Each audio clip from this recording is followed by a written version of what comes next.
All right, today I want to talk about the 5 simple ways that I supported my fitness goals in 2025. By the way, I will be taking these same concepts and habits into 2026 because it worked for me last year. All right, so number one, I intentionally surrounded myself with people who had the same goals, people who wanted to move more, people who wanted to be healthier, people who wanted to lose weight, people who wanted to build muscle. I had two separate groups of friends. One was an actual group. There were two people. We go to church together. We have a group text and we held each other accountable in the group text. We actually did something called, we actually named the group text, well, I did, Fitness Snacks. And that just means that um, I learned this concept through a training at work where you can take a fitness snack. So you know how you like have a nourishing snack that you're actually eating. You take a fitness snack throughout the day where you move your body. It's a short burst of a high intense or moderately intense workout, like I don't know, running in place or doing 20 squats or something like that. And then you just go back to work. You go back to doing what you needed to do for the day. So I thought that was really interesting. And we would actually text each other and remind each other to do our fitness snacks throughout the day, just so that we're not sitting all day and that we're moving, because the three of us actually work from home. And then I had another friend that we went on so many hikes together. We went and walked the stairs at the metro parks together. So yeah, it was just this constant encouragement from these different groups of people who kind of helped each other remain accountable. So number two, um, I set up my environment to have cues to I intentionally curated my environment so that it gave me cues, which would be like visual reminders that reinforced healthy eating, movement, and all the commitments that I made to myself from a fitness and health perspective. So even if it wasn't a cue, I also removed some things from my environment. So if it was sugary foods, which is my weakness, that had to go. I didn't keep anything in the cabinets that was going to tempt me. I bought a standing desk. I bought a walking pad. I actually had the walking pad for a while, but I ended up buying a standing desk so that I'm not sitting all day. And even if I couldn't walk on the walking pad during meetings, I could actually just stand and work. So I did that, and it was really, really helpful. Tip number three,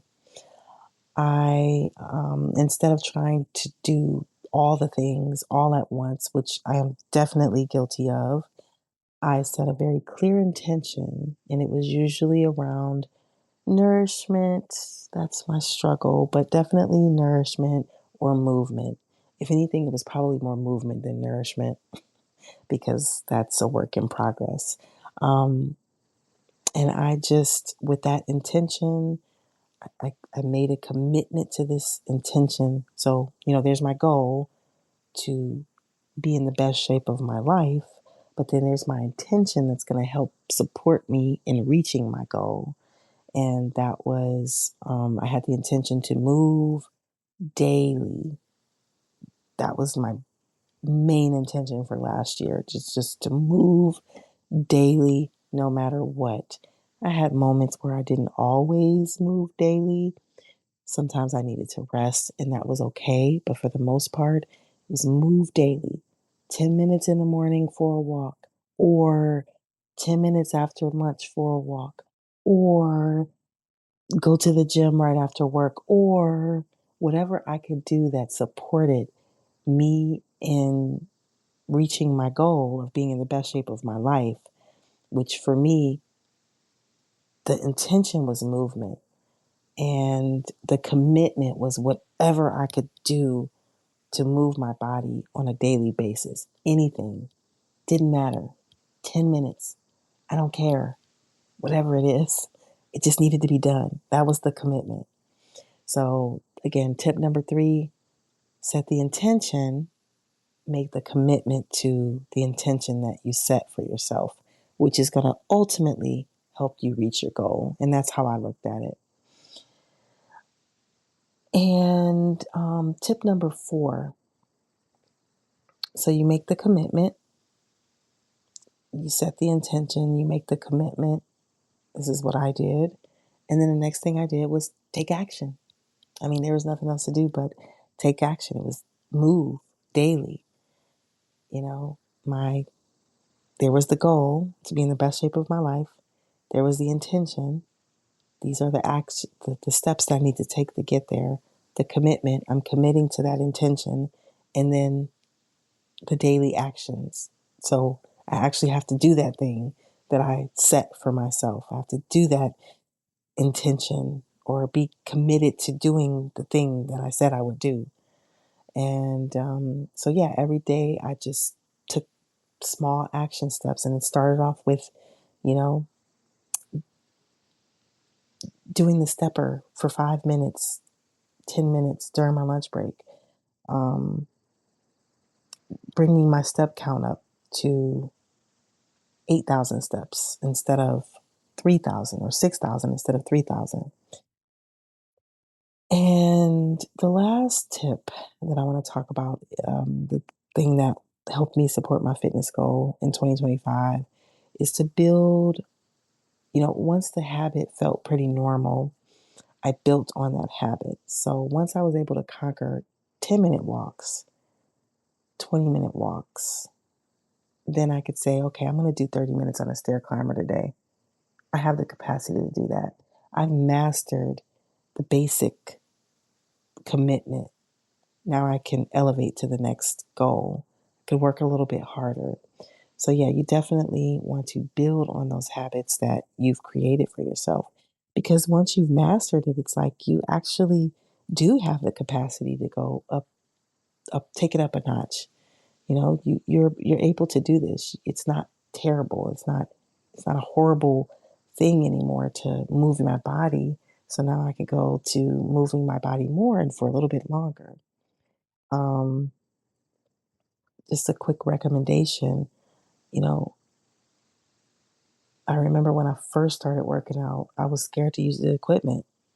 It's crazy that I felt this way, but looking back, but I was afraid to use the gym equipment.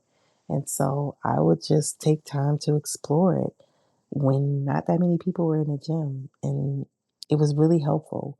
Started off with the lowest weight, gave it a try, be patient with myself. If I look stupid, who cares? Nobody's watching. And even if they are, they're not working out. So that's on them. But yeah, so these were the things that I did in 2025. I feel like I have more notes. As far as curating my environment, I did have a stepper. I thought that was amazing because I could just turn on the music during like my lunch break, or if I couldn't go for a walk, I would just turn on the music and just, step and kind of do a little groove to the music on the stepper. It was like very, very, very low hanging fruit. I don't know if I mentioned that. Um, Another thing as far as curating my environment, putting your gym clothes in plain sight so that when you wake up in the morning, it's like a reminder, just reinforces what you're aiming for. So, all right, so I'm just going to repeat these. First thing, surround yourself with people who have similar goals. In this case, health and fitness. Number two, environmental cues. Set up your environment to remind you and reinforce what you're aiming for. Tip number three, set an intention. It could be the lowest hanging fruit, doesn't have to be anything spectacular. Drink water every day and increase your water intake for 2 weeks. Then move on to the next thing, um, or whatever the intention is. Tip number four, taking the daily action based on the thing that you intend to do. Tip number five, build on those habits. You master it, it's time to move on to the next level because you got this. So, if you're heading into 2026 and wanting a healthier, more sustainable approach to fitness, I hope that this reminded you that small, consistent choices really do add up. They really do. They really, really do. And even if you maintain your weight, that's a win. That is a win, okay? If you maintain your weight and maybe you're doing some strength training and you're building muscle, that's a win. So it's the small, consistent changes that add up. And let me know in the comments what's the habit you're committing to this year. I'm curious. I want to know what's the habit you're committing to this year. What's the one thing you could do out of all these tips that I just provided that could help you reach your goals, that could support you in your efforts? Um, everything just takes everything as it relates to this. I find it for me, it's a little bit harder. It takes commitment, intention, and finding other ways to just support me in this process and rinse and repeat. So, thank you so much for watching. Bye.